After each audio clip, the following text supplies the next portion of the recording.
Assalamualaikum warahmatullahi wabarakatuh, sahabat Air Movie. Melanjutkan dari episode sebelumnya, terlihat Turgut tengah melatih para Alpen dengan berkata, pertahanan sama pentingnya dengan serangan dalam pertempuran, Alpen. Jangan lupa, siapapun yang banyak berkeringat dalam latihan, dia akan menumpahkan lebih sedikit darah dalam perang. Mereka lebih banyak jumlahnya, penunggang kuda Mongol infanteri Bizantium. Mereka tidak akan berhenti, tapi kita tidak akan duduk diam. Ayo, bangun Alpen.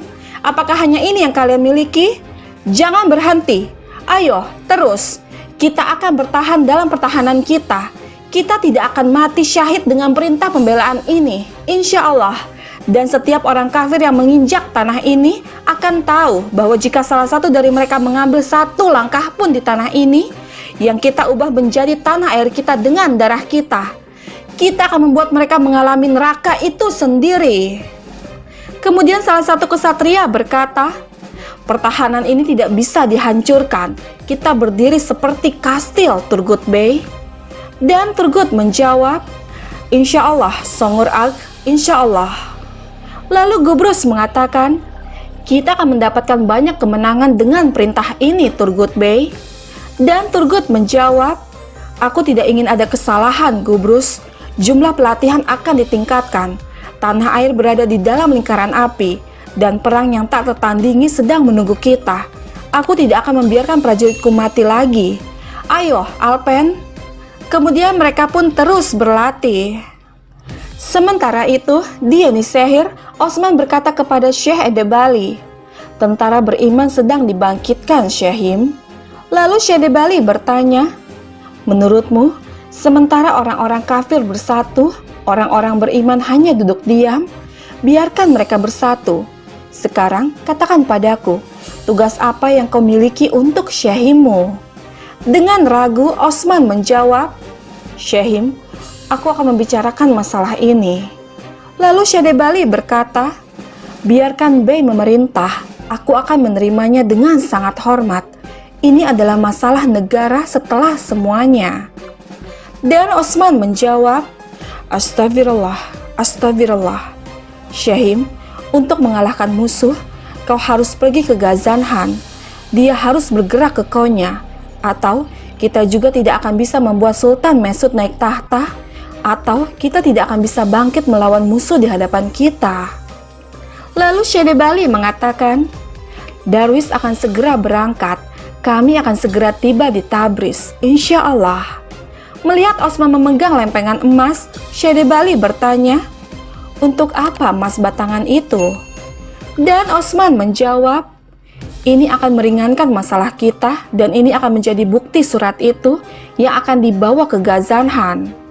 Kemudian dengan menerima lempengan emas itu, Syekh Edebali berkata, Ewalah, tapi aku punya satu syarat. Orang yang berangkat harus menyelesaikan dengan jalan terbaik. Kau telah menggerakkan apa yang sudah ada dalam pikiranku pada waktu sebelumnya. Aku akan pergi ke Baitul Haram untuk menunaikan ibadah haji, Osman Bey. Mendengar ini Osman menjawab, sebut kami dalam doamu, Syehim.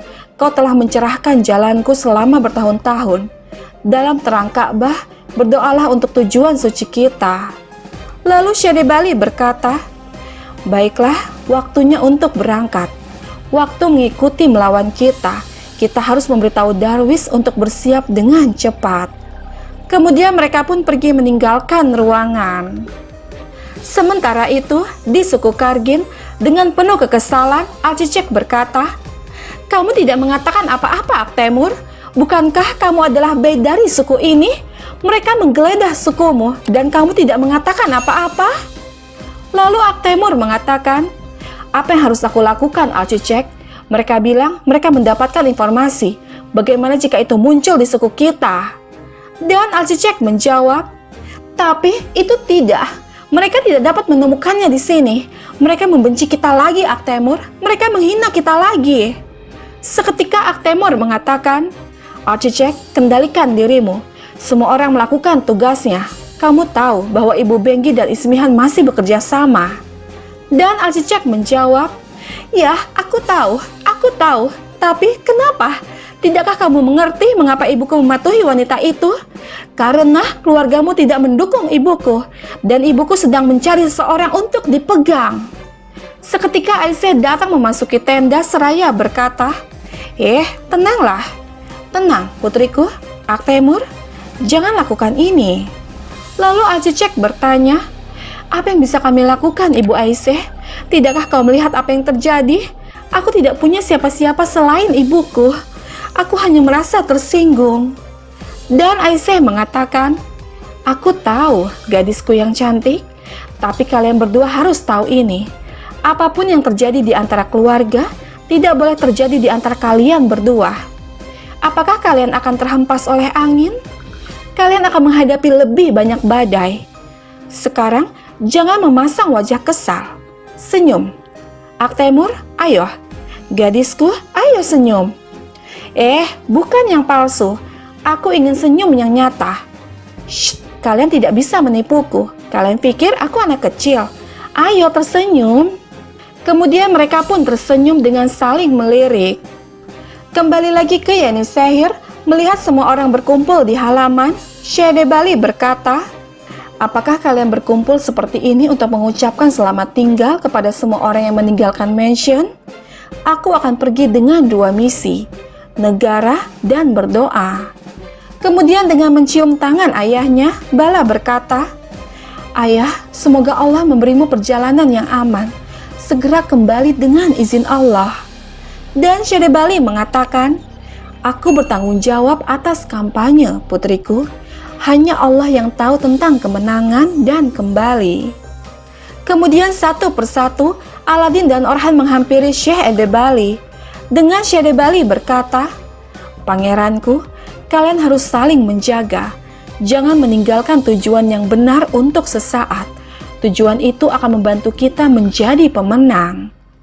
Kemudian Malhun juga menghampiri Syedebali untuk memberikan doa terbaik. Dan dengan hormat, Osman mencium tangan Syedebali seraya berkata, semoga perjalananmu aman, Syehim. Di samping itu, melihat para darwis menolak koin emas yang diberikan oleh Boran, Syedebali menghampirinya dengan berkata, tidak, Boran, jangan membayangi orang yang beriman kepada Allah dan berangkat dengan bantuan hamba-hambanya. Jalan kita dipenuhi dengan perlindungan dan berkahnya. Mendengar ini, Boran pun langsung mencium tangan Syedebali, lalu berkata, semoga Allah selalu melindungimu, Syehim. Dan Syedebali mengatakan, semoga Allah memberkahi kalian semua. Semoga kalian selalu berjalan di jalan Allah. Semoga Allah mengarahkan kalian ke jalan yang benar. Tolong sampaikan salam dan nasihat kami kepada mereka yang tidak bisa kami ucapkan selamat tinggal. Jika jalan kita berbagi, mereka akan menemukan kami di jalan. Dan saat mereka hendak berangkat, seketika Syedebali melihat Kumar Abdal yang tengah berdiri seorang diri. Kemudian dia pun langsung menghampirinya. Merasa sedih, Kumar Abdal bertanya, kenapa kau tidak membawaku bersamamu, Syahim? Tidakkah kau menghitung orang miskin ini dari darwis? Dan Syedebali menjawab, kami bisa pergi karena kamu ada di sini, Kumar Abdal. Bagaimana kami bisa pergi jika tidak ada orang yang bisa kami percayakan negara kita padanya? Perjalanan itu milikmu, dan kardigan ini juga milikmu. Kemudian Syedebali melepaskan jubahnya untuk diberikan kepada Kumar Abdal. Merasa tidak enak, Kumar Abdal berkata, tapi Syahim, apakah mungkin untuk membawanya? Dan Syedebali menjawab, insya Allah. Membakar begitu banyak hati, menyentuh begitu banyak hati. Kita membutuhkan mereka yang dibakar dengan cinta Allah, Kumar Abdal. Lalu Kumar Abdal mengatakan, bahkan air membakar di jalan Allah, Syahim. Semoga jalanmu terang. Kemudian dia pun pergi bersama para darwis dan beberapa alpen untuk mengawal.